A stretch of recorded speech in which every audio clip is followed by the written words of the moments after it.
Nandito po tayo sa Taguig. May nagaganap pong kaguluhan. Tungayan po natin.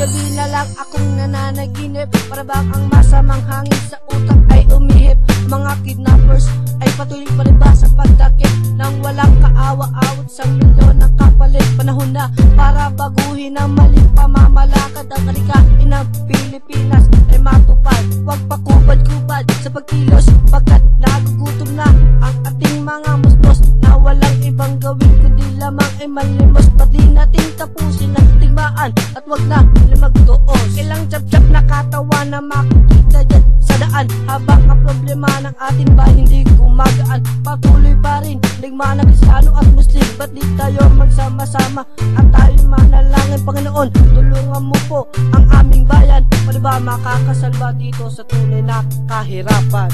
Kalayaan lang ang tangi kong hinahangan. Aking dalangin, sana naman ay matupad. Tigilan ang masamang gawain sa ating bayan, upang makaahon tayo sa kahirapan.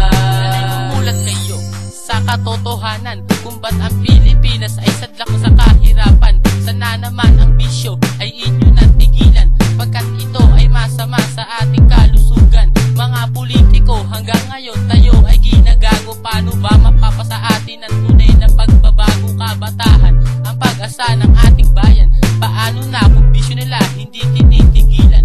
Mga masamang gawain ay inyo nang tigilan. Hindi nyo alam ang biktima lunod na sa kahirapan, pangahari sa kababaihan. Sana tigilan, dahil ang biktima umuwi ng lasog-lasog ang katawan. Ito ang bayan na ating sinilangan. Tigilan ng masamang pakay para lutas ang kaguluhan.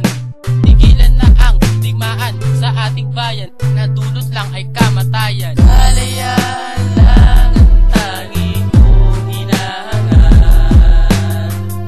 Aking dalangin, sana naman ay matupad. Tigilan ang masamang gawain sa ating bayan, upang makaahon tayo sa kahirapan. Kalayaan lang ang tangi kong hinahangan. Aking dalangin, sana naman ay matupad.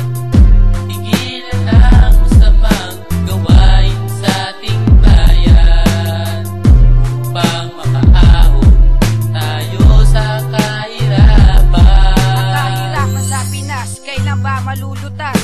Ngayon ang dami na naghihirap sa nabutas. Kung puro kalokohan lang ang iyong nalalaman, tigilan na yan para malutas ang kaguluhan. Magtulong-tulungan at magsama-sama para makamit ang hinahangad na tunay na pag-asa. Ang presyo ng bigas, pataas na pataas. Ano bang dapat gawin para ito ay malutas? Dito sa ating bansa na ating sinilangan, tigilan ng gulo para pa sa atin ang karagyan. Mangungura dito sa bayan, sana tigilan, pagkat lahat ang hirap umahon sa kahirapan. Kailan ba magbabago ang ating lipunan? Pagkat sawa na ang lahat sa sistema nilalakaran. Magbabago ang tanging siyang solusyon, ba't di natin ito bigyan ng atensyon?